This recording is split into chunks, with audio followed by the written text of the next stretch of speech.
నాకు కొన్నిసార్లు వాక్యం సిద్ధపడేటప్పుడు మనుషులు కొంతమందిని చూపిస్తూ ఉంటాడు. ఆ మనుషులు ఖచ్చితంగా వస్తారు. వాక్యం ధ్యానం చేస్తూ ఉన్నప్పుడు మనుషులను చూపిస్తూ ఉంటాడు. కొన్నిసార్లు ప్రేయర్ రిక్వెస్ట్ చేస్తున్న ఏంటంటే నాకు వెళ్ళాలనిపించి దేవుడు ఏం చేస్తాడు, నువ్వు వెళ్ళొద్దు, ఇప్పుడు నీ వెళ్ళొద్దు అసలు. మనం ఎంత భరించినా నువ్వు వెళ్ళొద్దు అసలు. కొన్నిసార్లు ఏమో నేను వెళ్ళలేని పరిస్థితిలో నువ్వు కదలాలి, నిద్ర లేవాలి, నువ్వు వెళ్ళాలి. కొన్నిసార్లు నువ్వు వెళ్ళొద్దు, వాళ్ళని కదిలితేనే. సో దేవుని యొక్క ఆలోచనలన్నీ కూడా మన మేలు కొరకే అనేది గమనించాలి ప్రియులారా. ఇక్కడ రాయబడినటువంటి వాక్యాన్ని మనం జాగ్రత్తగా పరిశీలన చేస్తే, ఈరోజు ఈ మాటలు వినడానికి వచ్చిన మీతో, వింటున్నటువంటి మనందరితో దేవుడు అంటున్నాడు, నీ కోరికలను తీర్చేస్తానమ్మా, నీ కోరికలన్నీ నేను తీర్చేస్తాను బాబు, నీ కొదువులన్నింటినీ నేను తీర్చేస్తాను. అంతేకాదు నీ ఆశలకు ప్రాణాన్ని నీ ప్రాణాన్ని తృప్తిపరుస్తాను, నీ ప్రాణాన్ని సేద తీరుస్తాను, నేను సేద తీరుస్తాను అంటున్నాడు. చూడండి, వాక్యంలో చూస్తే మనకి దేవుడు హృదయవాంఛనను నెరవేరుస్తాను అంటున్నాడు. ఆయన మన హృదయవాంఛనను నెరవేర్చాలి అని అంటే ఏం చెయ్యాలో కూడా చెప్తున్నాడు కదా. మనకి మనిషి అన్నటువంటి వాడికి పిల్లల దగ్గర నుంచి వృద్ధుల వరకు కూడా అన్ని వయసుల వారికి కోరికలు ఉంటాయి.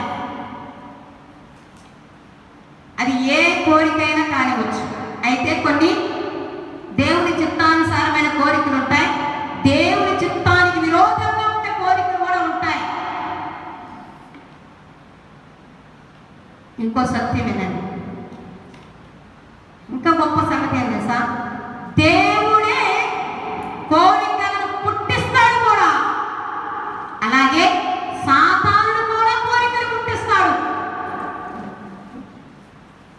నేను ఎప్పుడు చెప్పినా నా దేవుడి గురించి చెప్తాను, ఇంకొకడు ఉన్నాడు కదా వాడి సంగతి కూడా తెలియజేస్తాడు.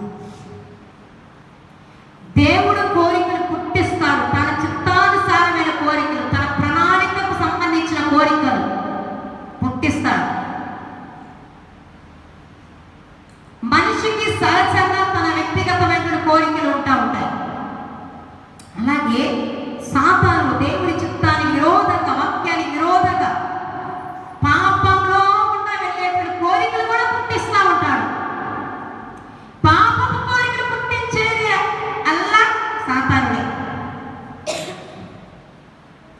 మనిషి గనక శరీరంతో ఉన్నాడు గనక లోబడిపోతూ ఉంటాం. అయితే దేవుడు అటువంటి వాటి నుంచి ఒక రోజున తన బిడ్డలను విడిపిస్తాడు కూడా. సాతాను కోరికల్లో చిక్కుకొని పోయిన వారిని ఆయన ఆకర్షించుకొని, వాడు ఏ కోరికలైతే పుట్టిస్తున్నాడో వాటిని అసహించుకునేటట్టుగా దేవుడు అద్భుతమైన విడుదలను ఇస్తాడు. రెండవదిగా, దేవుడు మన హృదయాల్లో తన చిత్తానుసారమైన కోరికలు పుట్టించి అవి ఆయన సన్నిధిలో గోజాడేటట్టుగా చేసి వాటిని నెరవేర్చి తీరుతాడు. ఆయనే పుట్టిస్తాడు, ఆయనే నెరవేరుస్తాడు. ఒకటి వాక్యం చెప్తా ఉన్నప్పుడు హృదయానికి నీకు బాగా తాకుతుంది. ఇప్పుడు ఏదైనా వాక్యము అది నీకు భయం కలిగినా సరే, నీకు వినాలి అనిపించకపోయినా సరే, నీకు లోపల దుష్టుడు స్వార్థపూరితమైన మనస్సు కోపం తెప్పిస్తున్నా సరే, నీకు వినాలి, దానిని అంగీకరించినట్లయితే నువ్వు వెంటనే గొప్ప కార్యాలు చూస్తావు. అంతే దేవుని వాక్యానికి లోబడితే చాలు. అయితే కొంతమందికి ఉద్యోగం కావాలనే కోరిక, పిల్లలు కావాలనే కోరిక, ఇవి సహజమైన కోరికలు.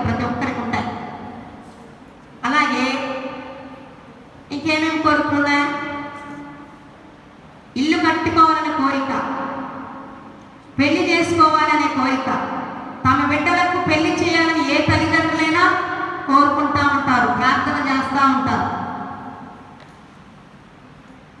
ఫారిన్ కంట్రీస్కి వెళ్ళాలని చాలా మందికి కోరిక ఈ రోజుల్లో, కానీ తలకిందలు అయిపోతుంది పరిస్థితులు.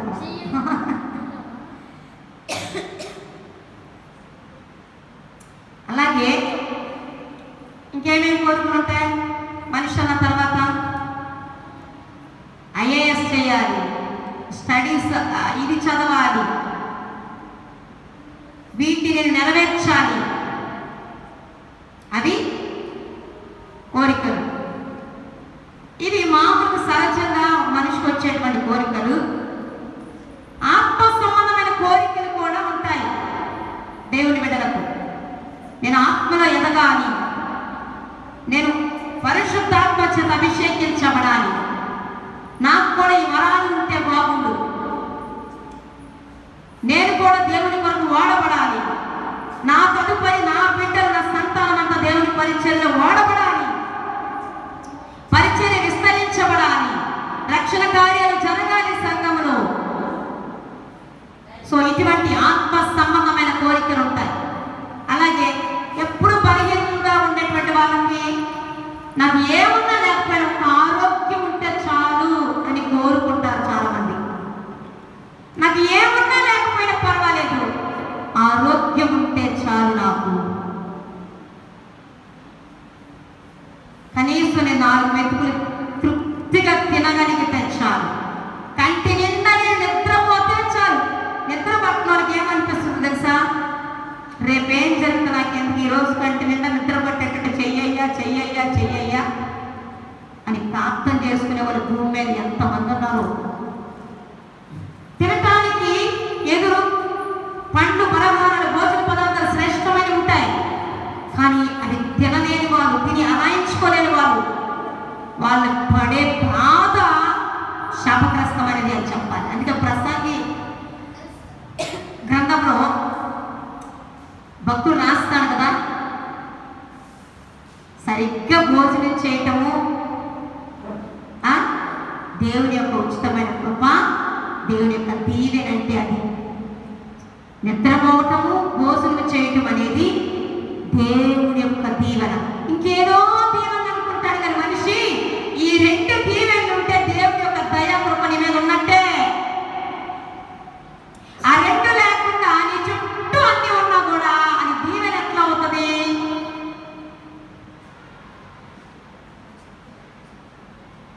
అయితే ఈ రోజున ఈ మాటలు వింటున్న వారు ఏ ఏ హృదయవాంఛలను కలిగి దేవుని సన్నిధిలో ఎంతో కాలంగా మొరపెడుతున్నారు, అంగలార్చుతున్నారు, కన్నీరు కారుస్తున్నారు, బ్రతిమిలాడుతున్నారు. మీ ప్రార్థనలు దేవుడు విన్నాడు, మీ హృదయవాంఛలన్నింటినీ నా దేవుడు తీర్చబోతున్నాడు. అయితే కొంతమందిలో పిచ్చి పిచ్చి కోరికలు కూడా ఉంటాయి. వివాహానికి సంబంధించి చూసారా, వాళ్ళకి ఎవరు నచ్చితే వాళ్ళే చేసుకోవాలి, కానీ అది వివాహ విషయంలో ఖచ్చితంగా దైవ నిర్ణయం ప్రకారమే ప్రార్థన పూర్వకంగా వెళ్ళాల్సిందే.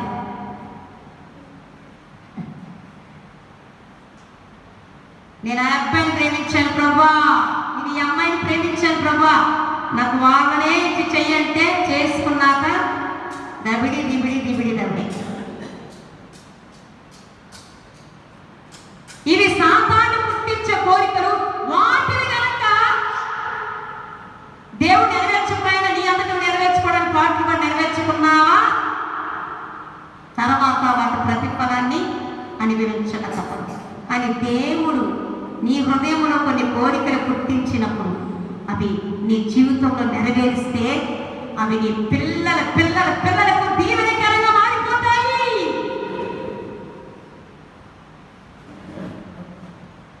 అయితే దేవుడు అంటాడు, నీ హృదయవాంఛని నెరవేరుస్తాను, కానీ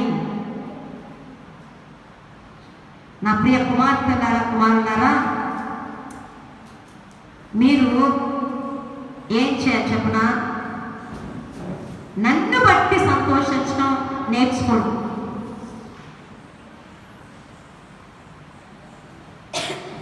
నన్ను బట్టి మీరు ఆనందించండి.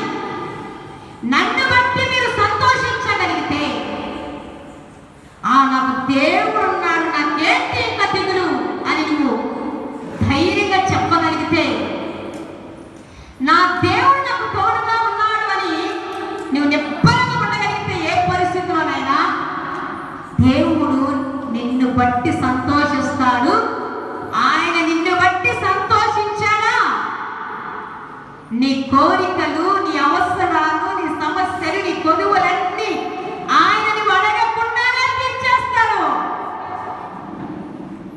హల్లెలూయా.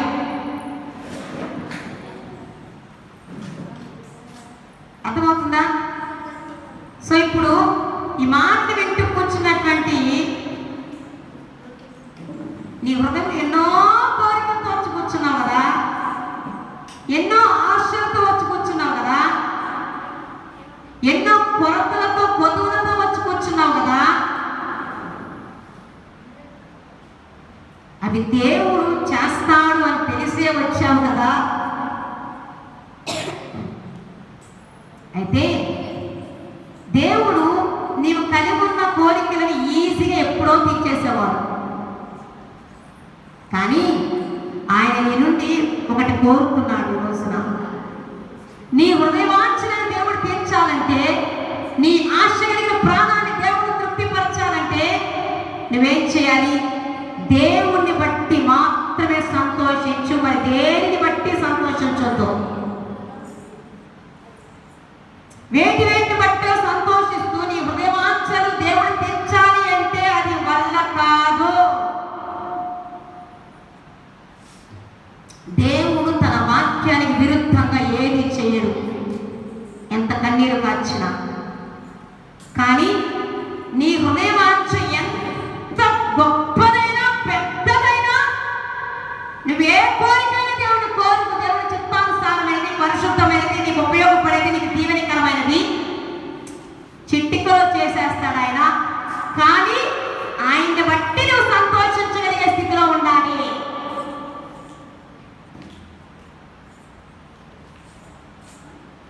ఆయన్ని బట్టి సంతోషిస్తున్నామన్న సంగతి ఆయన తెలుసుకోవాలి, ఆయన గ్రహించాలి. నీవు ఆయనకి ఇష్టంగా జీవిస్తూ మొదలు పెడితే నీ ఇష్టాలన్నీ చేస్తాడు ఆయన. అది గుర్తుపెట్టుకోండి. దేవునికి సంపూర్ణంగా ఇష్టంగా జీవించడం ఏ మనిషి వల్ల కాకపోవచ్చును, కానీ పరిశుద్ధాత్మ దేవుడు మనల్ని దేవుడికి ఇష్టానుసారంగా మార్చివేయడానికి సిద్ధంగా ఉన్నాడు. ఒక్కటి మీరు సింపుల్గా నేను చెప్తున్నా, ఖచ్చితంగా మీరు హృదయవాంఛలతో వచ్చి కూర్చున్నారు, ఈరోజు ఆశలతో వచ్చి కూర్చున్నారు, కొదువులతో వచ్చి కూర్చున్నారు, కొరతలతో వచ్చి కూర్చున్నారు. అయితే ఇవన్నీ దేవుడు తీరుస్తానంటున్నాడు. కానీ మీరు ఒక్కటి చేయండి, ఆయనకి ఇష్టమైనది ఏదో తెలుసుకొని అది చేయండి అంతే. నీ ప్రాణం ఇచ్చేసే ఇప్పుడే నీ హృదయవాంఛ తీరుస్తానంటే అట్లా అడుగుతున్నాడు దేవుడు. అసలు ప్రాణం తీసుకొని మన హృదయవాంఛ తీర్చేదే ఉంది అక్కడ. మనకి సంతోషం పడతా పోయాక కాదు కాదు కాదు, ఎప్పటికీ అట్లా అడగట్ల దేవుడు. నువ్వు చేయదగినవే దేవుడు చెప్తాడు. నువ్వు నా సన్నిధికి రా, నాకు నమ్మకంగా ఉండు, నన్ను నీ హృదయంలోనికి చేర్చుకో, నాకు ఇష్టమైనవి చేయి, ప్రార్థన చేసుకో, నాతో సహవాసం చెయ్యి. నువ్వు గతంలో తెలుసో తెలియజేసిన పాపాల జోలికి వెళ్ళొద్దు, ముసలమ్మ ముచ్చట్ల జోలికి వెళ్ళొద్దు, ఒకరి మీద ఒకరు చాడీలు చెప్పుకునే స్థితిలోనికి వెళ్ళొద్దు, సనుగుల్లోనికి వెళ్ళొద్దు, విమర్శల్లోనికి వెళ్ళొద్దు. నాకదే ఒకటి విచిత్రంగా, కొత్తగా కనుక ఎప్పుడు వచ్చారనుకో, కొత్తగా చర్చికి వచ్చేవాళ్ళు, కొత్తగా వచ్చారనుకో, దేవుడు ఏం చేస్తాడు చెప్పనా? వాళ్ళ కడుపులో ఉన్నది, వాళ్ళ హృదయంలో ఉన్నది, వాళ్ళ జీవితాల్లో ఉన్నదంతా ఇక్కడ వాళ్ళు ఏ స్థితిలో ఉండొచ్చో మొత్తం చెప్పేస్తూ ఉంటారు. కొంతమంది ఇదేం నా గురించి మొత్తం చెప్పేస్తున్నారని వెళ్ళిపోతారు పిచ్చోళ్ళు. నా గురించి దేవుడు ఇక్కడ మొత్తం చెప్తున్నాడంటే నా జీవితాన్ని ఎరిగిన దేవుడిని కదా, నేను ఎలా ఆశీర్వదిస్తానో కూడా చెప్పే దేవుడు కదా ఈ దేవుడు. నేను ఆశీర్వదించాలంటే ఇక్కడికే రావాలి, మాట వినాలి, ఆయన చెప్పింది చేస్తే ఎవరి ప్రమేయం లేకుండా నేను ఆశీర్వదించబడతాను కదా అనేది గ్రహించాలి. సింపుల్. దేవుడు మనతో మాట్లాడాలి అని మాత్రం స్పష్టంగా కోరుకొని రండి, మాట్లాడతాడు ఆయన. మీరు కోరుకున్న కోరుకుని ఇక్కడికి వచ్చారంటే మాట్లాడేస్తాడు ఆయన. అది మీకు ఇష్టం ఉన్నా లేకపోయినా దాన్ని అంగీకరించగలిగితే మీ స్థితి మారిపోతుందంటే మారిపోతుందంటే. దేవునికి ఇష్టమైన వంట చేయండి. దేవునికి ఇష్టమైన ఏమంటే చెప్పండి, ప్రార్థన చేసుకోండి, ప్రార్థనని కుటుంబాన్ని కట్టుకోండి, కుటుంబంగా దేవుని సన్నిధికి రండి, సమాధానంగా ఉండండి, ప్రేమగా ఉండండి.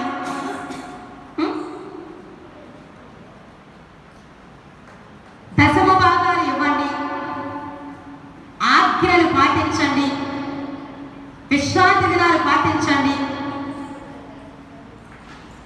మీరు ఇవన్నీ చేస్తుంటే నేను సంతోషంగా, నా కూతురు నా కుమారుడు నాకు ఇష్టం వచ్చినట్టు చేస్తాను. తను ఎంత బిజీగా ఉన్న ప్రార్థన చేస్తుంది నాకు. తను ఎన్ని పనులు ఉన్నా కూడా తప్పకుండా వేరే వేరే చోట్లకి సినిమాలకి వెళ్ళేవాడు నా దగ్గరికి వస్తున్నాడు నా కుమారుడు నా కుమార్తె. ఎన్ని బాధల్లో ఉన్నా నన్ను అడగటానికే వస్తున్నారు. అంతకుముందు వేరే చోట్లకి వెళ్ళేవాళ్ళు, వేరే పనుల్లో ఉన్నవాళ్ళు ఇప్పుడు నా దగ్గరికి కదా వస్తుందని దేవుడు సంతోషించి ఏం చేస్తాడు తెలుసా? నీకు ఏమి కొదువులు ఉన్నాయో, ఏ హృదయ వాంఛలు ఉన్నాయో నీకు ఆల్రెడీ తెలుసు కాబట్టి వాటిని దేవుడు ఏం చేస్తాడు? ఒక్కొక్కటిగా నెరవేర్చేస్తాడు. హల్లెలూయా. ఈ నిజము తెలిసి కూడా దేవుని సన్నిధికి రాకపోతే, దేవుడు సంతోషించకపోతే, నన్ను బట్టి నా వాంఛలు తీర్చవట అనే సత్యం తెలిసి కూడా దేవుడికి ప్రార్థన చేయకపోతే, దేవునికి ఇష్టంగా బ్రతకలేకపోతే నీ హృదయ వాంఛలు ఎవ్వరు తీర్చలేరు, అలాగే ఆగిపోతాయి. దేవుడే తీర్చలేనప్పుడు ఎవరు తీరుస్తారు? ఇంకా దేవుడు మన సమస్యల నుంచి పరిష్కరించలేనప్పుడు ఎవరు పరిష్కరిస్తారు? కానీ నీవు ఏ హృదయ వాంఛతో వచ్చినా, ఏ సమస్యతో వచ్చినా, ఏ కొలువుతో వచ్చినా ఒక్కటి చేయండి, దేవుడికి ఇష్టంగా ఉండండి. నీకు తెలిసినంతలో, దేవుడు నీతో మాట్లాడుతున్నంతలో లోపడు. ఏం చేయమంటున్నాడు త్వరపడి జరిగించు, ఆలస్యం చేయకు. దేవుడు చేయమన్నప్పుడు నేను చెప్పగానే నా బిడ్డ చేసేసిందని అసలు జ్ఞాపకం తెచ్చుకోకుండా ఎప్పుడెప్పుడో ఆగిపోయిన అన్ని కూడా దేవుడు జరిగించేస్తాడు అద్భుతంగా. ఆలస్యం చేస్తే నీ హృదయవాంఛ నెరవేర్చబడటం కూడా ఆలస్యం అవుతుంది. వాగ్దానం ఇస్తున్నాడు ఇప్పుడు నీకు, మీ హృదయవాంఛలను నెరవేరుస్తానని ఈరోజు చెప్పేస్తున్నాడు. మీ పొదువులని నేను తీర్చేస్తానంటున్నాడు, మీ అప్పులని తీర్చేస్తానంటున్నాడు. ఓ హల్లెలూయా. మీ ఆశలను ప్రాణాలను తృప్తిపరుస్తానని దేవుడు అంటున్నాడు. అది నెరవేర్చబడాలంటే మాత్రం నన్ను సంతోష పెట్టండి, నాకు ఇష్టంగా జీవించాలని దేవుడు అంటున్నాడు. బైబిల్లో దావీదు అంటున్నాడు, కీర్తన గ్రంథం 35:9 యెహోవా యందు నేను ఆనందించెదను, ఆయన రక్షణను బట్టి నేను సంతోషించుదును. దావీదు భక్తుడు దేన్ని బట్టి సంతోషిస్తున్నాడు? ఆహా, నేను రాజయ్యాను అని సంతోషిస్తున్నాడా? నా కింద ఇంతమంది పనివాళ్ళు ఉన్నారు అని సంతోషిస్తున్నాడా? నాకు అంత పెద్ద ఒకప్పుడు గొర్రెల దొడ్డిలో పడుకునే నేను ఒక ప్యాలెస్లో ఉంటున్నాను అని సంతోషిస్తున్నాడా? కొంతమంది బిల్డింగ్లు ఉంటే ఆనందం, ఆస్తుంటే ఆనందం, ఆరోగ్యం ఉంటే ఆనందం, పేరు ప్రఖ్యాతులు ఉంటే ఆనందము. అరే దేవుడు ఉన్నాడు, దేవుని బట్టి సంతోషించగలదు. నాకు దేవుడు ఉన్నాడు, నేను రక్షణ పొందాను, నేను పరిశుద్ధాత్మను కలిగి ఉన్నాను. నేను చెప్పాను కదా, నేనున్న ఈ 3 రోజులు నాకు కనీసం ఎంత బలహీనత ఉండేది ఇప్పుడు నాలో. హల్లెలూయా. నాతో మాట్లాడుతున్నాడు, కొంచెం నీరసంగా ఉంది ప్రభా, పడుకుంటాను అని పడుకుంటుంటే పడుకొనిస్తున్నాడు దేవుడు. లేపి నీలో ఉన్న బలహీనత, నీకు వచ్చిన బలహీనత, నీలో ఉన్న పరిశుద్ధాత్మ అభిషేకం కంటే బలమైందా అని అన్నాడు. దెబ్బకి నాకు ఎట్లా అనిపించింది, చిచి ఎందుకు బలమైంది ప్రభా, నేనెందుకు పడుకుంటాను, నేను అసలు పడుకోను అని లేచి తిరుగుతూ పనులు చేసుకోవటం ఆరంభించాను. బలహీనత తెలియదు. నిజమే కదా? మనలో ఉన్న దేవుడి కంటే ఈ లోకంలో ఏది బలం కలిగినది? అందుకే నేను చెప్తున్నా, యేసయ్య బలమైన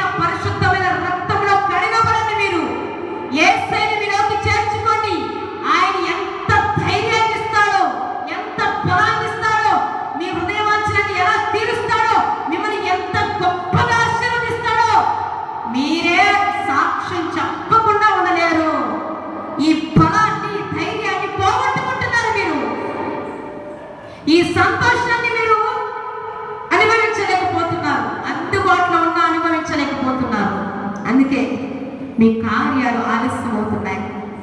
ఆయన చెప్పినది చేయకుండా ఆలస్యం చేస్తే మీ కార్యాలు ఆలస్యం అవుతాయి అన్నాడు. దావీదు అన్నాడు, యెహోవా యందు నేను ఆనందిస్తాను, ఆయన రక్షణను బట్టి సంతోషిస్తాను. అంటే మనము వేటిని బట్టి సంతోషించాలి? దేవుణ్ణి బట్టి సంతోషించడం అంటే ఏంటో తెలుసా? ఆత్మ సంబంధమైన వాటిని బట్టి సంతోషించాలి. పరిచయం చేస్తున్న సేవకులు దేన్ని బట్టి సంతోషించాలి?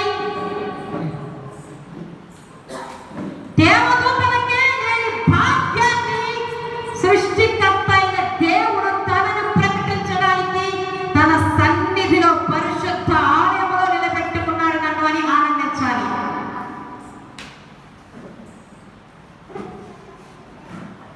వాక్యం చెప్పే ప్రతి ఒక్కరు కూడా ఎంత ఆనందించాలో మనం. దేవదూతలకు కూడా లేని భాగ్యము భూమి మీద ఉన్నటువంటి మెన్నల్లి వంటి మన్నటాలు దేవుడు భాగ్యం ఇచ్చాడు. సో ఆత్మ సంబంధమైన వాటిని బట్టి నీవు గర్వపడాలి, అతిశయించాలి, ఆనందించాలి, సంతోషించగలిగినట్లయితే దేవుడు నీ హృదయ వాంఛలన్నింటినీ నెరవేరుస్తాడు. బైబిల్లో హన్నా ఉంది కదమ్మా, అందరికి తెలిసిందే, చెప్పేసి ముగించుకుందాం. హన్నా అందుకే కోరికలు ఉండటము మంచిదే మంచిదే మంచిదే అని చెప్తున్నా. ఆ కోరికలు కూడా ఏమని చెప్పారు? సాతాను కొన్ని కోరికలు పుట్టిస్తాడు, పాప సంబంధమైనది. ఇందాక చెప్పారు,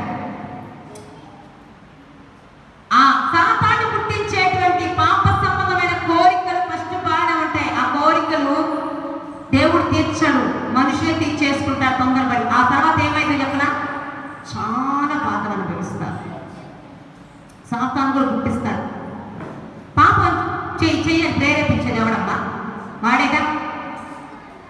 వాడిని ప్రేమించి వీడిని ప్రేమించని యవనస్తులు పిచ్చి పిచ్చిగా వాడు వెంటబడి మరి శోధిస్తూ ఉంటాడు. ఎవడు వాడు? సాతానే కదా. తాగు తాగు తాగు అంటారు, వ్యభిచారం చేయి అంటారు. ఈ కోరికలే కదా. తాగాలనే కోరిక, వ్యభిచారం చేయాలనే కోరిక, దొంగతనం చేయాలనే కోరిక, ప్రేమించాలనే కోరిక. ఏ ప్రేమ? వేరే ప్రేమ గురించి చెప్తున్నా. అవన్నీ పాప సంబంధమైన కోరికలు. దేవుడు వాటిని తీర్చాడు. నేను చిన్నప్పుడు చెప్తా ఉన్నాను, చిన్నప్పుడు సినిమా పిచ్చి ఉండేది కదా నాకు. సినిమా పిచ్చి బాగుండేది నాకు. అయితే సినిమాకి వెళ్ళాలనుకుని తెలియకుండా సినిమా హాల్కి కూడా వెళ్ళాను. అలాగే ఇంకా బాగా చిన్నప్పుడు టీవీలో ఆదివారం మూవీస్ వచ్చాయి కదా, అక్కడికి వెళ్ళేటప్పుడు ప్రార్థన చేసుకొని ముందుగా ఆదివారం వస్తుందానంగా, అబ్బా దే ప్రార్థన, దేని గురించి చేయవలసిన ప్రార్థన. అప్పుడు ప్రభువా ఇదిగో సినిమా టైంకి నన్ను ఎవరు చూడకూడదు, నేను ఆ సినిమా చూసి వచ్చేటట్టుగా నాకు సహాయం చేయి. సీరియస్గా చెప్తున్నాను. నేను సినిమా హాల్కి వెళ్తున్నాను, నాకు తెలిసిన వాళ్ళు ఎవ్వరు చూడకుండా సహాయం చేయి ప్రభా అని ప్రార్థన చేసుకొని వెళ్ళిన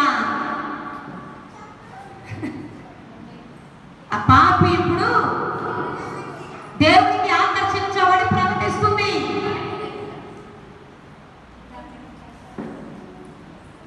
కదా. వ్యక్తమైన కోరికలు వచ్చినప్పుడు అది నెరవేర్చుకోవడానికి చాలా మంది ప్రార్థన చేస్తారు. ఇప్పుడు నేనంటే దేవుడి మహిమ కొరకు ఎవరెవరి గురించి చెప్పలేరు, నా గురించి చెబుతున్నా. సాతాను కొన్ని కోరికలు పుట్టిస్తూ ఉంటాడు, వాటి దేవుడు నెరవేర్చాడు. వాటి గురించి ప్రార్థన చేసిన సఫలం కాదు. ఒక్కొక్కసారి అవి మనం బలవంతంగా నెరవేర్చుకున్నప్పుడు అవి మనకు ముర్రిగా మారిపోతాయి తర్వాత ఖచ్చితంగా. కానీ దేవుడు కొన్ని కోరికలు పుట్టిస్తాడమ్మా. నువ్వు ఇల్లు కట్టుకో, పెళ్లి చేసుకో, పిల్లలు కనాలి, సేవ చేయాలి, ధనవంతులు అవ్వాలి, ఆరోగ్యంగా ఉండాలి, ఈ బాధ నుంచి విడుదల పొందుకోవాలి, నేను కలెక్టర్ అవ్వాలి, నేను ఫారెన్ కంట్రీస్కి వెళ్ళాలి. ఇవన్నీ మంచి కోరికలే. దేవుడికి కూడా వాటన్నిటిని నెరవేర్చడము ఇష్టమే, ఇష్టమే, ఇష్టమే. గుర్తుపెట్టుకోండి, మన ఇష్టాలు నెరవేర్చటము దేవుడికి సంతోషము. నీ ఇష్టాలు నెరవేర్చడానికి దేవుడు ఎంతో ఇష్టపడతాడు. అయితే తన ఇష్టాన్ని నెరవేర్చగలిగితే తనకి ఇష్టం ఏంటి? నువ్వు ఆయనకి ఇష్టంగా బ్రతకటమే ఆయనకి ఇష్టం. నువ్వు ఆయన్ని బట్టి సంతోషించడమే ఆయనకి ఇష్టం. ఆత్మ సంబంధాలను బట్టి నువ్వు సంతోషించడమే ఆయనకి ఇష్టం. అప్పుడు నువ్వు ఏ ఏ హృదయవాంఛని కలిగి ఉన్నావో వాటన్నింటినీ దేవుడు తీర్చివేస్తాడు. దావీదు భక్తుడు ఈ మాట మాట్లాడుతూ తన కుటుంబం గురించి కూడా మాట్లాడినప్పుడు తన కుటుంబాన్ని దేవుడు స్థిరపరిచాడు ఫిజికల్గా. ఇక్కడ హన్నా పిల్లలు లేరు కదా, దేవుడి దగ్గరికి ఏముంది? నాకు ఒక కొడుకుని నువ్వు ప్రభువా, కోరికే కదది. పిల్లలు లేని వాళ్ళు దేవా నాకు పిల్లలు ఇవ్వు అని అడగటం కోరిక కదమ్మా. పిల్లలు కనాలని కోరుకుందా, నాకు పిల్లలు కావాలయ్యా, నాకు ఉద్యోగం కావాలయ్యా, ఇక నా సమస్యలన్నీ తీరిపోవాలి, నా అప్పులన్నీ తీరిపోవాలి, నా వ్యాపారం దీవించబడాలి, నా బిడ్డలు బాగా చదువుకోవాలి. ఇవన్నీ కోరికలు, కోరికలు, కోరికలు. దేవుడి దగ్గర అడగండి, అడగండి. అయితే హన్నా ప్రార్థన చేసినప్పుడు దేవుడు కోరిక తీర్చాడా లేదా చెప్పండి. దేవుడి దగ్గరికి వచ్చి మొరపెట్టు.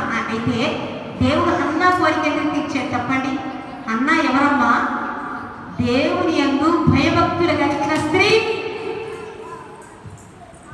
దేవుని మాటకు లోబడే స్త్రీ, దేవుని ఆత్మ ప్రకారం జీవించే స్త్రీ. హన్నా దేవునికి ఇష్టమైనటువంటి స్త్రీ. ఎప్పటికీ చెప్పుకోండి, తన కోరికలు ఏసే దగ్గరకు వచ్చి తీర్చమని బతిమలాడుతున్న అవసరమైతే కన్నీరు గార్చింది. ఇప్పుడు ఏం చేశాడు దేవుడు? అబ్బా, సంవత్సరం తిరిగేసరికి తన హృదయ వాంఛను నెరవేర్చాడు, కోరిక తీర్చేశాడు. అర్థమవుతుందా? అలాగే ఒక కుటుంబంలో ఒక కొరత ఉంది, కొదువ ఉంది. ఇట్లాంటిది జాగ్రత్తగా వినాలమ్మా. మీరు దేవుడు చెప్తున్నాడు, ఇది ఉంటే బాగుండు, అన్నీ ఉన్నాయి, ఇది ఉంటే బాగుండు, ఇదే లేదు, దీని నుంచే నాకు నిద్ర పట్టట్లా, దీని నుంచే నాకు బాధగా ఉంది, అన్నీ ఉన్నాయి, ఇంకా మిగతా ఉన్నా లేకపోతే పర్లా, ఈ సమస్య తీరితే చాలు, ఈ కొదువ తీరితే చాలు, ఈ కొరత తీరితే చాలు, ఈ కోరిక నెరవేర్చబడితే చాలు, నేను నా కుటుంబము ప్రశాంతంగా ఉంటాం అనుకుంటున్నారు కదా. ఎన్నున్నా లేకపోయినా ఇది ఒక్కటి ఉంటే చాలు అనుకొని వచ్చిన చేతులు ఎత్తండి. ఎన్ని ఉన్నా లేకపోయినా ఇదిగో ఇది మాత్రం నాకు బాగా ఇప్పుడు కావాలి, ఇది మాత్రం నాకు తీర్చబడాలి అనుకోని రాలేదా మీరంతా? ఏదొచ్చినా రాకపోయినా, ఏది జరిగినా జరగకపోయినా ఈ ఒక్కటి జరిగితే చాలు అనుకునే వాళ్ళు వచ్చారు కదా ఇక్కడ చెప్పండి. ఈ ఒక్కటి ఉంటే చాలు, నాకు మిగతా కూడా కావాలి కానీ ఉన్నా లేకపోతే పోవాలా, ఈ ఒక్కటి జరిగితే నా కుటుంబంలో ఇక చాలు, నేను సంతోషంగా ఉంటాను, నేను హ్యాపీగా ఉంటాను అనుకున్న వాళ్ళు ఇక్కడ కూర్చున్నారు. ఆ ఒక్కటి కూడా దేవుడు తీర్చేయబోతున్నాడు. హల్లెలూయా. ఆ ఒక్కటే కాదు, మీరు అడగలేకపోతున్న కోరికలు కూడా దేవుడు తీర్చేయబోతున్నారు. దేవుడికి ఇష్టంగా ఇక బ్రతకండి, దేవుడికి లోబడండి. షునేమి అనేటువంటి ప్రాంతంలో ఒక స్త్రీ ఉన్నది. ఆమె భర్త వివాహం చేసుకున్న చాలా సంవత్సరాల వరకు పిల్లల పుట్ల. జాగ్రత్తగా పిల్లల గురించి చెబుతున్నాను, మా పిల్లలు బాగుంటున్నానికి పిల్ల కోరిక పొదువల గురించి చెప్తున్నాను వినండి. అయితే ఏం జరిగిందో తెలుసా? ఆమె ఎవరితో చెప్పుకోవట్లా, అసలు ఎవరితో చెప్పుకోవట్లా. ఆమెకు ఆ పొదువ ఉందని, దాన్ని బట్టి బాధపడుతుందనేటువంటి ఫేస్ కూడా తెలియట్లే ఎవరికి. చుట్టుపక్కల మాత్రం ఇంకా అన్నీ ఉన్నాయి కానీ అది ఒక్కటే లేదని మాత్రం తెలుసు. మీ చుట్టూ ఉన్న వాళ్ళకి కూడా అన్నీ ఉన్నాయి కానీ ఇదే లేదు వాళ్ళకి అనుకుంటున్నారు. అన్నీ ఉన్నాయి కానీ ఇది ఒక్కటే లేదు వాళ్ళకి. ఎలీషా అనేటువంటి దైవజనుడు ఉన్నారు కదా, ఆయన అప్పుడప్పుడు ఆ ఊరికి వెళ్తా ఉండేవాడు. ఎలీషా అనే దైవజనుడు సేవకుడు అప్పుడప్పుడు ఆ ఊరికి వెళ్తా ఉండేవాడు.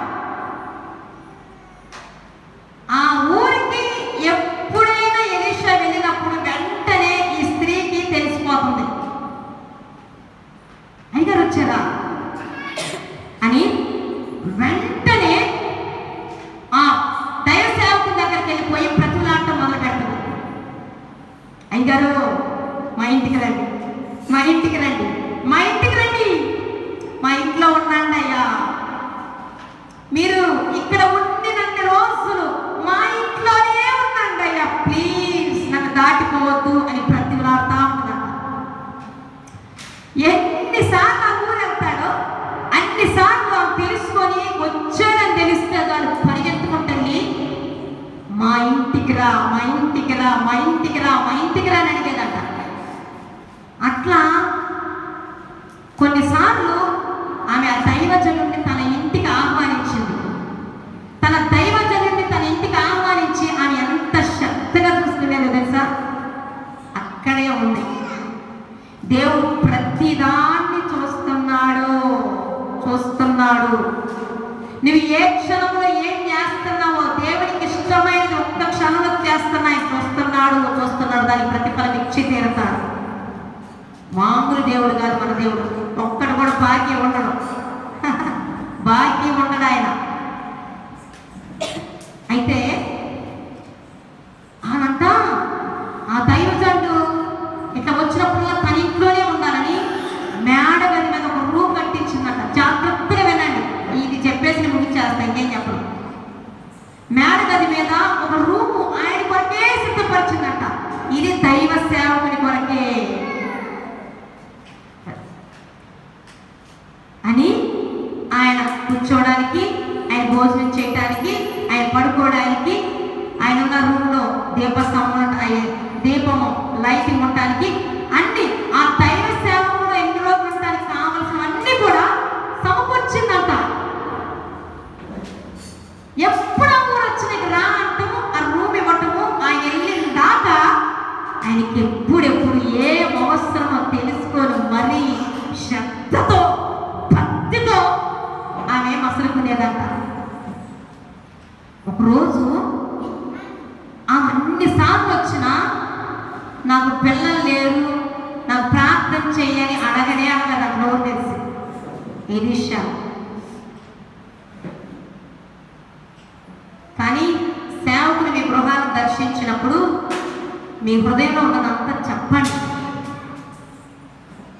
దాచుకోకండి. కానీ కొంతమంది చెప్పలేరు.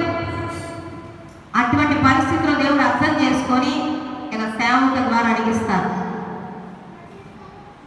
అయితే ఎలీషా భక్తులు అన్నాడు, నేను ఎప్పుడు వచ్చినా నన్ను ప్రతివిలాడి మరి నా కొరకు కనిపెట్టి నాకు కావాల్సిన అన్ని సిద్ధపడుతున్న ఈ తల్లి ఏదో కోరిక తీర్చాలి అని నన్ను ఆహ్వానిస్తుందేమో, ఏదన్నా పొదుగు ఉందేమో, ఏదన్నా కొరతుందేమో, ఏదన్నా ఆశ ఉందేమో, ఏదన్నా ఆశకు తీర్చబడటానికి నన్ను ఆమె పలుమార్లు పిలుస్తుందేమో అని అనుకుని ఒకరోజు దైవసేనుడి పక్కన ఎప్పుడు పని ఒక అబ్బాయి ఉంటాడు, గెహాజీ. ఆ పనోని పిలిచి, గెహాజీ నేను ఎప్పుడు ఈ ఊరు వచ్చినా శ్రద్ధతో భక్తితో ఎవ్వరూ గౌరవించని విలువని ఆ విధంగా ఈమె నన్ను ఇంత సపర్యం చేస్తుంది, ఇంత పరిచయం చేస్తుంది, అసలు ఇది కావాలని ఎప్పుడు అడగట్లేదు, అసలు తనకి ఏం కావాలో అడిగి తెలుసుకొని రా. హల్లెలూయా. మన దేవుడు ఎవరో తెలుసా? రీసెంట్గా చెప్పేస్తాను. మా అమ్మాయి అయినా ఏమనుకో, మనందరూ తెలిసిన అమ్మాయి కదా, ఝాన్సీ. వస్తుంది. నేను ఇంటి దగ్గర చూస్తున్నాను, కొన్ని పరిస్థితులు చూస్తున్నాను. ఇప్పుడు చెప్పిద్దా దీని గురించి ఏమన్నా చెప్పిద్దా అనుకున్నాను. నేను ఊహించిన దాని గురించి చెప్పట్లా. ఈ అమ్మాయి నేను ఏదైనా ఇది అడిగితే బాబు ప్రార్థన చేద్దాము, చాలా రోజుల నుంచి ఇట్లాగే ఉందని నేను ఆశపడుతున్నా. అడిగితే చేద్దామని నా తపన. అయితే అది మాత్రం చెప్పకుండా వేరే చెప్పి ప్రార్థన చేయించుకుంటాం. పక్కన ఈ సౌజన్యం ఉంది కదా మనకి బిడ్డ, ప్రియమైన శిష్యుల. అయితే అంది, నా హృదయంలో ఉంది, ఈ తన అన్నాకే నేను అన్నట్టున్నాను, లేదా నేను అన్నా కావాలి అన్నారో నాకు గుర్తులేదు. ఇంటి గురించి ప్రార్థన చేయాలి అని అప్పుడన్నా, ఇన్ని చెప్తున్నావు ఝాన్సీ, ఇల్లు తిరిగి కట్టబడాలని ప్రార్థన చేయమని అడగవా, నేను చేయమంటావా? రైట్, అడిగానమ్మా. ఇక్కడ జరిగిన సంగతి చేయమంటావంటే ఇష్టమేనక్క చెయ్యి అంది. ఆ రోజు ఆ కోరిక అడగాలన్నది దేవుడు. ఆ బిడ్డ దేవుని సన్నిధికి వస్తుంది. అక్కడ సాటర్డేస్కి వచ్చింది. ఎప్పుడు మాట్లాడిన కళ్ళం నీళ్ళు వస్తాయి. పై ఆకారాలు కొంతమంది చూస్తారు కానీ హృదయం మాత్రమే దేవుడు చూస్తాడు. పలకరిస్తే కన్నీరే వస్తుంది కొంతమందికి. ఊరికి ఎందుకు ఆరుస్తా చెప్పండి? ఏం పని నా ముందు, ఎవరి ముందు నేను కాల్చాలండి? ఎవరికేం పని చెప్పండి?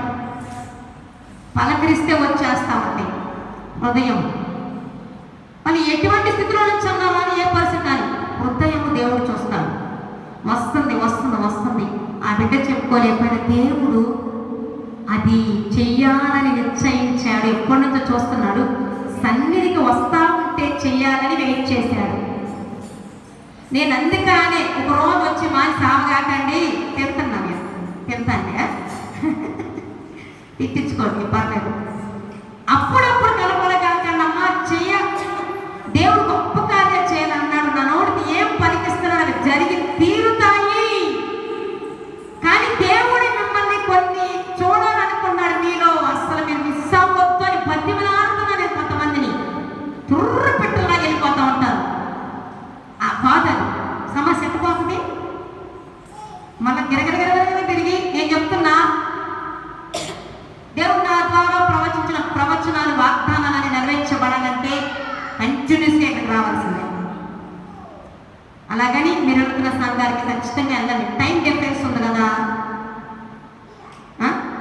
ఎవరు ఏమనుకున్నా సరే పట్టించుకోవద్దు. దేవుడి చిత్తం కొరకు భయపడవద్దు. అంటే నేను భయపడకుండా కారణాన్ని ఎలా రావట్లా అన్ని జరిగట్లా. దేవుడు అనుమతిస్తే మనం ఎవరో భయపడాలి. దేవుడు మన పక్షాన ఉండగా మనకు విరోధి ఎవడు? అడిగి ప్రార్థన చేశాను అంతే. నేను ఇంకా ప్రార్థన చేసిన వాళ్ళ గురించి నాకు నేను ప్రార్థన పర్సనల్గా చేసుకునేటప్పుడు మళ్ళీ ఒకసారి జ్ఞాపకం, ప్రభువా ప్రార్థన చేయించావు కదా వాళ్ళ గురించి వీళ్ళ గురించి ఒక్కసారి జ్ఞాపకం చేసుకొని నువ్వు చేస్తే అది గుర్తు పెట్టుకొని దేవుడు చేశాడని వస్తారయ్యా, ఒక్క కార్యం అలా చెయ్యయ్యా, వాళ్ళు వస్తారయ్యా అని అంటా ఉంటాను. నేను చిన్నపిల్లలాగా వాళ్ళకు ఒక్కటన్నా చెయ్యి, వస్తారయ్యా దాన్ని బట్టి. మరి రీసెంట్గా పోయినా వారితో పదవి నేను వస్తానే కానీ గుడ్డెట్టే వస్తాను గురించి అంత చుట్టుకోవడం నాకు ఆలోచన అనేది వేరుగా ఉంటుంది. ఎదురున్నా కూడా ఒక్కొక్కసారి పలకరించను. దేవుడు మాట్లాడమంటే తప్ప అదొక లోకం అనుకోండి. చూడండి, అసలు నేను మామూలుగానే వెళ్ళిపోయాను. ఎవరో అన్నారు పోయించింది వాళ్ళదేనా ఏంది? అవునా? ఎదురు కనపడుతుంది వాళ్ళదేనా? నీకు అడగాలనిపించితే అవునక్క, ఇదిగో ప్రార్థన చేశాక ఇదిగో దేవుడు కార్యం చేశాడు. ఇల్లు కట్టుకుంటున్నాం తిరిగి 3 సంవత్సరాల తర్వాత కడుతున్నామక్క.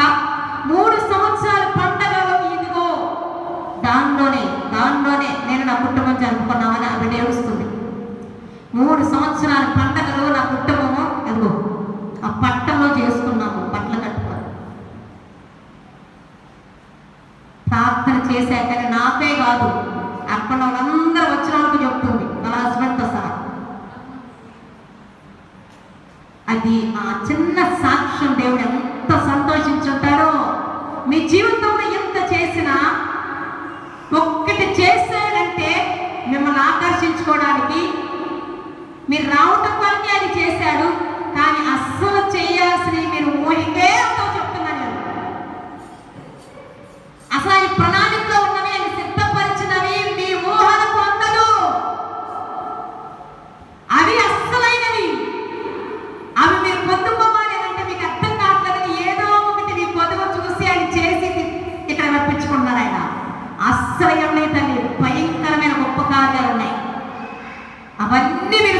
స్వతంత్రించుకోవాలి, మనందరం స్వతంత్రించుకోవాలి యేసునామములో. అయితే మరొక ఊరిలో 3 రోజులు ప్రార్థన పెట్టినప్పుడు దేవుడు ఒక ఇల్లు చూపించాడు. పైన మేడగారు కట్టుకొని ఉంది, మా చుట్టాలు. మేము అడిగాం, అక్కడ ఉన్నామన్నారు. 3 రోజులు కోడికలు పెట్టినప్పుడు ఆ మేడ గది మీద ఉండటానికి ఆ కుటుంబం మాకు అవకాశం ఇచ్చింది. జాగ్రత్తగా వినండి. వాళ్ళ వదిలేసాను, ఆడుకుంటారు. 3 రోజులు మేడ గది మీద మాకు ఉండటానికి మా కుటుంబానికి వాళ్ళు అన్ని చూసుకున్నారు. ఆమె బలహీనతలో ఉండి చూసుకున్నారు. ఇక నాకు హృదయంలో కోరిక పుట్టింది. ఇదే వాక్యాన్ని దేవుడు జ్ఞాపకం చేస్తే నేను అన్నాను, వదినమ్మా నీకు ఏదైనా కోరిక ఉందా చెప్పు, నేను ప్రార్థన చేస్తాను, వచ్చే సంవత్సరం ఈ సమయానికి దేవుడు తీరుస్తాడు అని చెప్పేశారు. ఆమె టెంగా చెప్పేసింది, నా పెద్ద కూతురు పెళ్ళవ్వాలి, ప్రార్థన చేయమని. నాకు అదే దిగులు. అంటే ప్రభువా, ఆ రోజున షునేమిరాలనే స్త్రీ నీ దైవజనుడిని మేడగది మీద ఆహ్వానించి చూసుకుంది కదా. ఆమె చెప్పలేకపోయిన నువ్వు అడిగి మరి చెప్పే సమయానికి కార్యం చేసావు కదా. అదే రీతిగా నన్ను చేర్చుకుంది, నన్ను నా కుటుంబాన్ని ఈ బిడ్డ పక్షాన్ని ప్రార్థన చేస్తానని ప్రార్థన చేసినప్పుడు, అమ్మా ఎప్పుడు ప్రార్థన చేశామో తిరిగి మరి ఆ సమయం లోపే పెళ్ళి అయిపోయింది. పెళ్ళికి మేము వెళ్ళలేకపోయామే, కానీ పెళ్ళి అయిపోయింది. మేము లాస్ట్ కొన్ని నెలల క్రితం వెళ్ళినప్పుడు గర్భంతో ఉన్న బిడ్డ.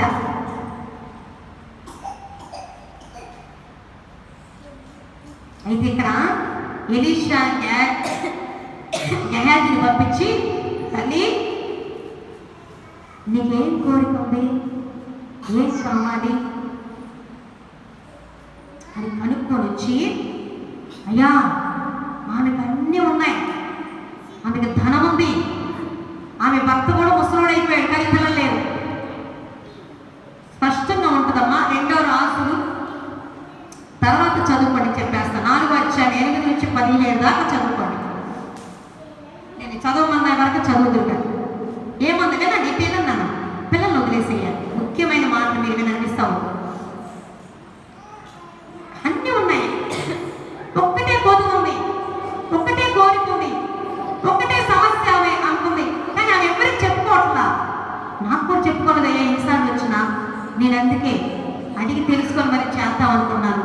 లేదా ఏదైనా ఆశించి చేస్తున్నామో చెప్పుకోలేకపోతుందేమో అడిగి రానంటే, పిల్లలు ఒక్కటే కొదువు ఉన్నారయ్యా అని ఆమె పిలిపించాడు. అమ్మా నేను ఇన్నిసార్లు వచ్చినా ఎందుకు చెప్పలేదు, ఎప్పుడో ప్రార్థన చేసేసేవాడిని కదా. ప్రవక్త పలికితే జరిగిపోతుంది. నేను ఎందుకే చెప్తున్నా, ఇక్కడ పలికినవి మీ జీవితంలో స్పష్టంగా మీరు చూస్తారు, అనుభవిస్తారు అంతే. ఏం జరిగింది చెప్పనా? అవునయ్యా అని అన్నది. వెంటనే ప్రవక్త అన్నాడు, వచ్చే ఈ కాలానికి నీకు ఒక కుమారుడు పుట్టాడు అని చెప్పేశాడు. ఏ కొరకు ఉందో, ఏ కొదువు ఉందో, ఏ కోరిక ఉందో, ఏ సమస్య ఉందో చెప్పినప్పుడు అది మాత్రమే వచ్చే ఈ కాలానికి నీకు జరిగిపోతుందని ప్రకటించేశాడు, ప్రవచించేశాడు. తన దారి తగిలిపోయాడు. సరిగ్గా ఎలీషా ప్రవక్త పలికిన సమయానికి ఆమె ఒక కుమారుని కన్నది. కారణం ఏంటి? ఆ ఎన్ని ఉపవాస ప్రార్థనలు చేసింది ఆమె కొదువ తీర్చబడడానికి. ఆమె ఎన్ని ప్రాణత్యాగాలు చేసింది, ఆమె ఎంత కాணிకలు ఇచ్చింది, ఏమేం చేసిందామా ఆమె కొరత తీర్చబడటానికి. ఒక గొప్ప పని, దేవుడికి ఇష్టమైన పని చేసింది. అదేంటి? దేవుని సేవకులను ప్రేమతో చేర్చుకుంది. దేవుడే మా ఊరు వచ్చాడు, మా ఇంట్లో నివసించాలి అని కోరుకుంది, ఆహ్వానించింది, శ్రద్ధతో భక్తితో ఆయన్ని పిలిచింది, ఆయనకి కావలసినవన్నీ చూసుకుంది.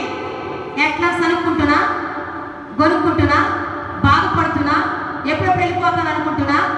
నేను అందుకే చెప్తున్నా, దేవునికి ఇష్టమైనది ఏదో హృదయపూర్వకంగా చేస్తే నువ్వు అడగకపోయినా ఆయన సేవకులు ఎందుకు పంపిస్తాడు? ఊరకనే పంపించాడు సేవకులు మీ ఊరు మీ ఇళ్ళకి. ఏదో తన నోట్లో తన హృదయంలో ఒకటి పెట్టి పంపిస్తాడు, ఒక భారం పెట్టి పంపిస్తాడు, మీకు కావాల్సినవే పెట్టి పంపిస్తాడు. మీకు అక్కర్లేని కోసం దేవుడు సేవకులు పంపించాడు. ఈ బాపట్లలో ఏది కొరతగా ఉందో అది తీర్చడానికి దేవుడు పంపించాడు. ఈ పరిచర్య అవసరమని అన్నీ ఉన్నాయి. ఏది కావాలో దాని కొరకే పంపించాడు దేవుడు. అయితే ఎలీషా ప్రవక్త పలికినది తన జీవితం నెరవేర్చబడి. ఒక్కసారి ఆ మాటలు ఆమె మాటలు వినండి. రాజుల 2వ గ్రంథము 4వ అధ్యాయము 8 నుంచి కొన్ని వచనాలు చదువు, తర్వాత చెప్తాను, ముగించేస్తాను. ఇంకా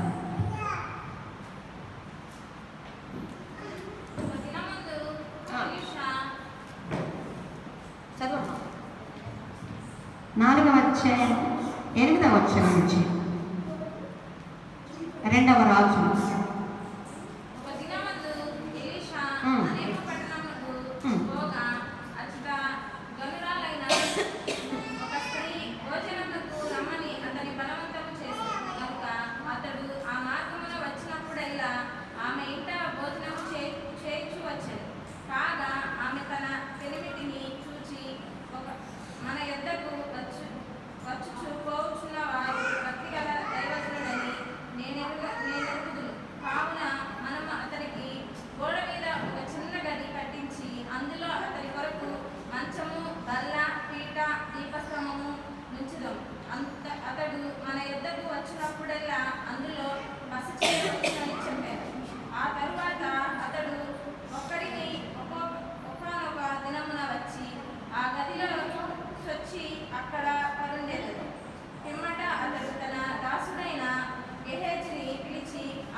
ఇప్పుడు దాని చెప్పినంత ఉందా ఈ వాక్యంలో? సరిగ్గా ఉందా? ఆమె ఏం చేసింది? తన హృదయవాంఛ నెరవేర్చబడటానికి, తన కోరిక తీర్చబడటానికి దైవ సేవకుడిని గౌరవించింది, ప్రేమించింది, శ్రద్ధ భయభక్తులతో తన ఇంటికి ఆహ్వానించింది. అదొక్కటే. తన సేవకుడిని ప్రేమించడం, గౌరవించటము, వాళ్ళ ఎదుట భక్తిని కనపరచడం ఎవరికి ఇష్టం? సేవకులు ఎలా పడితే అలా వెళ్ళరు కదా, దేవుడు పంపిస్తేనే వెళ్తారు. కొన్ని సందర్భాల్లో నేను 2 రకాల అనుభవాలు చూశాను. చాలా తక్కువ ప్రార్థన పెట్టడానికి వెళ్ళినా, గృహానికి వెళ్ళినా 1-2 ఇక రాకుండా ఉంటే బాగుండు, ప్రార్థన ఆపేస్తే బాగుండు అని సనుగుకున్నావు. నాతో అన్న దేవుడు నాకు చూపించారు.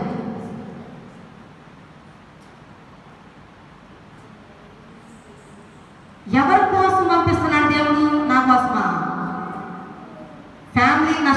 పరుచుకుంటూ, కడుపులు గాల్చుకుంటూ, ఒకసారి చూసావుగా చిన్నది మనం మొయ్యలేకపోయాం అంటే అంత క్రిటికల్ సిచ్యువేషన్ దాకా శరీరం నలగొట్టుకొని బయలుదేరి వెళ్ళేది అక్కడ గొప్ప కార్యం జరగాలి.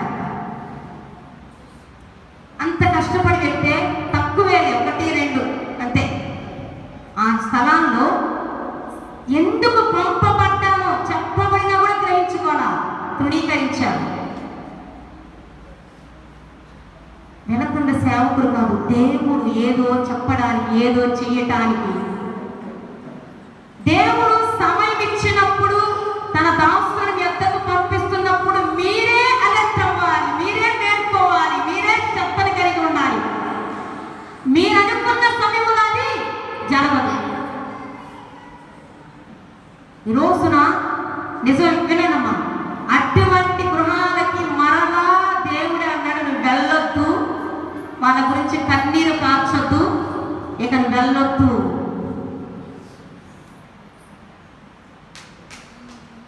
ఏంటా రోషం? ఎందుకంటే నేను కాదు వెళ్ళింది. ఎవరు వెళ్ళారు? నువ్వు ఇన్నిసార్లు చెప్పి నమ్మట్లేదు, ఇన్నిసార్లు వెళ్ళి నిన్ను తృణీకరించుకున్నా, నన్ను తృణీకరిస్తాను, నువ్వు వెళ్ళొద్దు, నువ్వు వాళ్ళ గురించి కన్నీరు కార్చొద్దు, నువ్వు వారికి వాక్యము చెప్పొద్దు. ఒక్కసారి ఆలోచించండి, దేవుడే మాట్లాడాలంటే, దేవుడే దర్శించకపోతే, దేవుడే మౌనమైపోతే మనకి ఒక్క బతుకులు కదా పరిష్కారం ఉంటుందా? దేనికైనా ఏముంటుంది? హృదయపూర్వకంగా సేవకులు చేర్చుకుంటే, ఎందుకు పంపిస్తున్నాడు, నీకేం పొదువులు ఉన్నాయో, నీవేం జరగాలో, నీ మీదకి ఏమి రాబోతుందో అవన్నిటినీ అతనికి తెలియజేసి పంపిస్తాడు. కొన్ని చెప్పమంటాడు, కొన్ని చెప్పొద్దంటాడు. కానీ నువ్వు అయి కాదు, ఒక దైవ సేవకులు మా ఇంటికి వస్తున్నారు, అబ్బా దేవుడు వచ్చాడన్న ఆ దేవుడి దగ్గర కనపరుస్తున్న ఆ శ్రద్ధ, దేవుడే వచ్చాడన్న ఫీలింగ్తో అది చేయగలిగితే, గౌరవించగలిగితే, దేవుడు దేని నిమిత్తము పంపించాడో ఆ పని నెరవేర్పు జరుగుతుంది. 99%, 99% దాదాపు తెలంగాణ, ఆంధ్ర, తెలంగాణ తిరిగాను, చాలా కుటుంబాలు. అందరూ కూడా వెళ్తున్నానని తెలిసిన, వెళ్ళినా చాలా ప్రేమించారు, చాలా గౌరవించారు. వాళ్ళకి లేదని నాకు తెలుసు, వాళ్ళ పరిస్థితి తెలిసే దేవుడు నాకు చెప్పి పంపిస్తున్నాడు, దాచేదేం లేదు నా దగ్గర. కానీ వాళ్ళ లేమిలో మా కోసం, మా కుటుంబం కోసం ఎంత ఖర్చు చేసి పెట్టేవాళ్ళంటే, వీళ్ళు దీవించబడాల్సిన లిస్టులో ఉన్నారు కాబట్టి మాకు పెడుతున్నారు, అది గ్రహింపు వీళ్ళకి అయ్యింది. కొంతమందికి గుడ్డోలుగా ఉండి ఎవరు వస్తున్నారో కూడా తెలుసుకోకుండా త్రోసేసుకుంటున్నారు, వాళ్ళకి ఆశీర్వాదాలు ఇస్తామని వస్తుంటే త్రోసేసుకుంటున్నారు అని. సో వాళ్ళకి దైవ సేవకులు ఎన్నిసార్లు దర్శించిన కార్యాలు, హృదయం ఏ ఉద్దేశం కలిగి ఉన్నాం దేవుడి పట్ల, దేవుడు సంతోషించే విషయం ఏంటి? రోజున నేనైనా ఎవరైనా ఆయన పంపిస్తే వెళ్ళాలి, ఉచితంగా పిల్లలు నేను వెళ్ళాను సరదాగా, దైవ అది కరెక్ట్ కాదు, అది ఇంకొక రకంగా ఉంటుంది. దేవుడి ఉద్దేశంతో బయటికి కాలు పెట్టామా, గుమ్మలు అడుగు పెట్టామా, ఊరి ఏ గవిని వెళ్ళిపోవాలి అడుగు పెట్టామా, అంటే ఎవరి దగ్గరికి వెళ్ళాలని ఆయన ఇష్టపడుతున్నాడో అక్కడికి అడుగు పెట్టాడా, పూజ పట్టిపోయిన సమస్యలన్నీ తొలగిపోతాయి, జిడ్డు బారిపోయిన సమస్యలన్నీ తొలగిపోతాయి, వ్యాధులన్నీ తొలగిపోతాయి. వాటి నుంచి విడిపించడానికే, దీవించడానికే ఆయన అడుగు పెట్టిస్తాడు. వెనక ఇంత రహస్యం ఉంటుంది. ప్రపంచంలో ఎవరిని గౌరవించినా గౌరవించకపోయినా దేవుడి తర్వాత దేవుడి సేవకులను మాత్రమే గౌరవించండి. నేను దేవుడు నాకు ఆ జ్ఞానం ఇచ్చిన తర్వాత ఈ రోజు వరకు కూడా నా దేవుని తర్వాత నా కుటుంబం కాదు, నా తల్లిదండ్రులు కాదు, ఇంకొకరు కాదు, నథింగ్. దేవుని సేవకులను తెలిసిందా, వాళ్ళ బంధువుల్లో ఉన్నారా సరే, నా హృదయంలో నేను వాళ్ళు అట్లాగే చూస్తాను. దేవుడు నాకు వీళ్ళు యథార్థవంతులైన సేవకులను నాకు తెలియచేశాడా? దేవుని తర్వాత స్థానం వాళ్ళదే. నాకు ఎవరికి లేదు, అవసరం కూడా ఇవ్వాల్సిన అవసరం. సేవకులు ఎవరి కోసం? మన కోసం కదా. వారి కష్టాల్లో ఉండి కూడా మీ కష్టాలు తొలగిపోతాయని చెప్పేది ఎవరు? ఏ మనిషి చెప్తున్నాడు వచ్చి? మీ కన్నీటిలో కన్నీరు కాచేవాళ్ళు ఎవరు మరి భూమి మీద? మీ ప్రార్థనతో పాటు సేవకుల ప్రార్థన, మీ మాటలతో పాటు దేవుని సేవకులు మీ విషయంలో పలికారా, మీ జీవితాలు ధన్యమైపోతాయి, మీ స్థితిగతులు మారిపోతాయి, మీ ఇంట్లోకి వెలుగు వచ్చేస్తుంది. అది గుర్తుంచుకోండి. కొన్నిసార్లు ఏమో సేవకులు వస్తే చెప్పాలని ఆత్రగా చెప్పేస్తారు. వెరీ వెల్, మంచిది, దాచుకోకండి చెప్పాలనిపించినప్పుడు. కొన్ని సందర్భాల్లో పాపం నేను అర్థం చేసుకుంటాను, చెప్పలేరు, చెప్పాలనిపించినా కూడా భయంతోనో, తెలిస్తే బాగుంటుందనో, లేకపోతే ఆ సేవకులు ఇంకొకరికి వెళ్ళి చెప్తారనో ఆ ఉద్దేశం చెప్పరు. కానీ దేవుడు అట్లాంటి వాళ్ళ హృదయాలు చూసి అడిగి మరి తెలుసుకొని ప్రార్థన చేయిస్తాడు. చూడండి, షునేమిరాలు అనే స్త్రీ ఏం చేసింది? తన కొదువును పోగొట్టుకోవడానికి, తన హృదయవాంఛ నెరవేర్చుకోవడానికి, చెప్పడమా, తన సమస్య పోవడానికి ఏం పెద్ద పని చేసింది? అది లోకరీతిగా పెద్దగా అనిపించకపోవచ్చు, కానీ దేవుని దృష్టికి సంతోషాన్ని కలిగించేది, ఆనందాన్ని. నా సేవకుడిని చేర్చుకుంది బిడ్డ, నా సేవకుడు తల్లి కడిగి పెడితే చాలని కోరుకుంది. తన కోరిక తీర్చేస్తా, తన పొదువు తీర్చేస్తా, తను చెప్పకపోయినా అయిపోయింది, పని అయిపోయింది ఈజీగా. హన్నాలాగా మనము మన హృదయవాంఛ దేవుడి దగ్గర చెప్పాలి. ఒకవేళ నువ్వు చెప్పకపోయినా దేవుడికి ఇష్టంగా బ్రతుకుతున్నావా? దేవుడి సన్నిధికి వస్తున్నావా? దేవుడు ఏం చెప్తున్నాడు ఆలస్యంగా చెయ్యగలిగావా? నీ బ్రతుకు బంగారం అయిపోవాలి. దేవుడు చెప్తే మాత్రం ఆలస్యం చేయదు. దాని వెనక ఎంత దాచిపెట్టాడు ఇవ్వడానికి, ఇచ్చేస్తాడు. చేయమన్నా చేసేస్తే దావీదులాగా దేవుడిని బట్టి ఆనందిద్దాం. ఆయన ఇచ్చిన రక్షణ బట్టి, ఆయన అనుగ్రహించిన పరిశుద్ధాత్మని బట్టి, ఆయన అనుగ్రహించిన పరిచర్యని బట్టి, ఆయన ఇచ్చినటువంటి ఆత్మ సంబంధమైన వాటన్నిటిని బట్టి సంతోషిస్తూ ఉండగా దేవుడు యెహోవా సంబంధమైన మేలులతో మనందరిని తృప్తిపరచునుగాక. దేవుడి మీ హృదయవాంఛలన్నింటినీ నెరవేర్చునుగాక. మీ ఆశ కలిగిన ప్రాణాలను తృప్తిపరచునుగాక. మీ యొక్క కొదువులన్నింటినీ నా దేవుడు తీర్చునుగాక. అతి త్వరలో శుభ కార్యము మీరు చూచుదురుగాక. శుభవార్తని మీరు విందురుగాక. దేవుని వాగ్దానమును మీరు మీ ఎదుట మీ జీవితంలో దేవుడు నెరవేర్చునుగాక. ఈ నెలలో గొప్ప సాక్ష్యం చెప్పే అద్భుత కార్యములను మనందరము చూచుదురుగాక. యేసునామములో నేను అడుగుపెట్టిన ప్రతి ఇంటిలో ప్రేమతో చేర్చుకున్న ఏ ఇంటిని కూడా దేవుడు విడిచిపెట్టినా. అది నా గొప్పతనం కానే కాదు, నాది కాదు.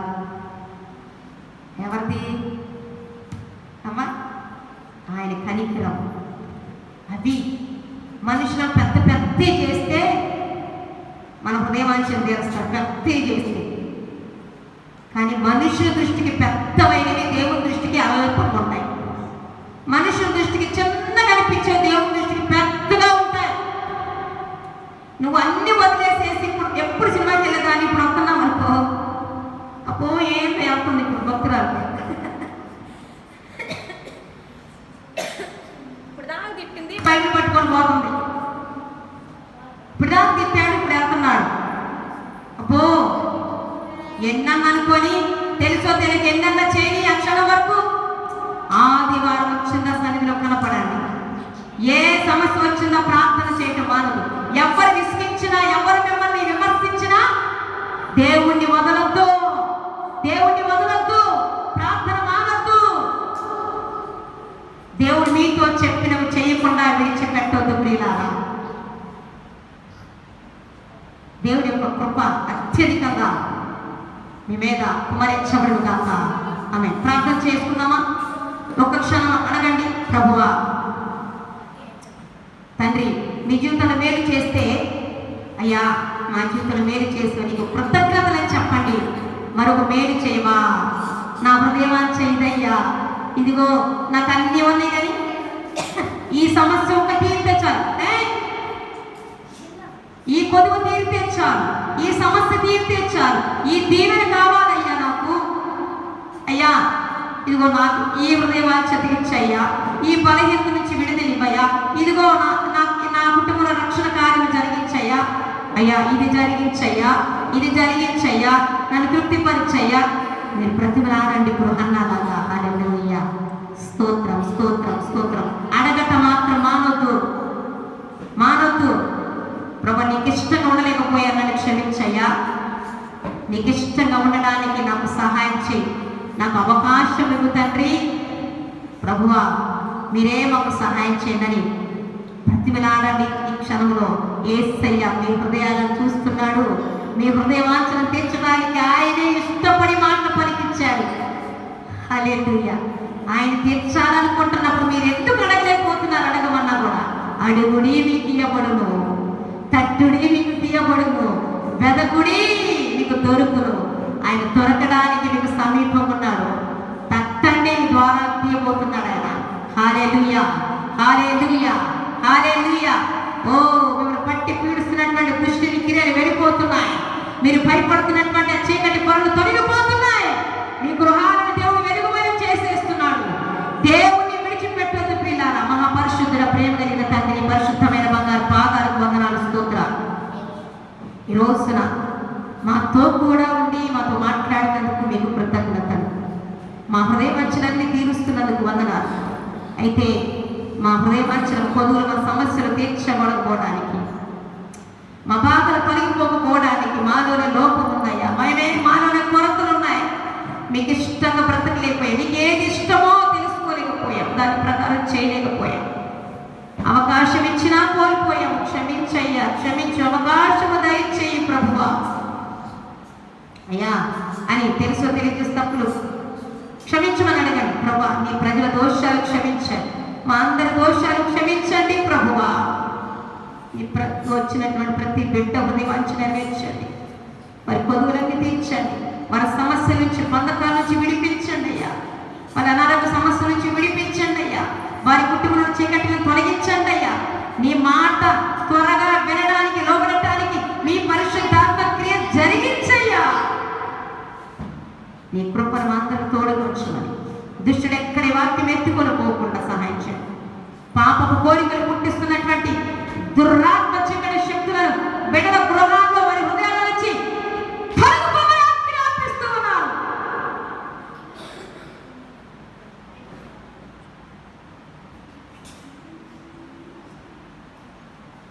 మాటలు వింటున్న నీ సన్నిధికి వచ్చిన ప్రతి ఒక్క వ్యక్తి యొక్క ప్రాణ, ఆత్మ, దేహాలని అధికారానికి అప్పగించుచున్నాను ప్రభా. వారి కుటుంబాలని అధికారానికి అప్పగించుచున్నాను ఆయన. పాపపు కోరికలను చంపేయండి, అసహ్యం పుట్టించండి ప్రభువా. అవి నెరవేర్చకుండా మీరే అడ్డుకోండి ప్రభువా. అలాగే మీరు వారి హృదయాల్లో పుట్టిస్తున్న హృదయవాంఛలను నెరవేర్చి వారిని ఆశీర్వదించమని, నూరంతుని వాక్యం అందరి హృదయాల్లో ఫలింపచేసి నీవు మాత్రమే మహిమకంత ప్రభావం పొందుకున్నామని యేసయ్య అత్యున్నతమైన నామమున ప్రార్థించి వేడుకొని పొందుకున్నాం.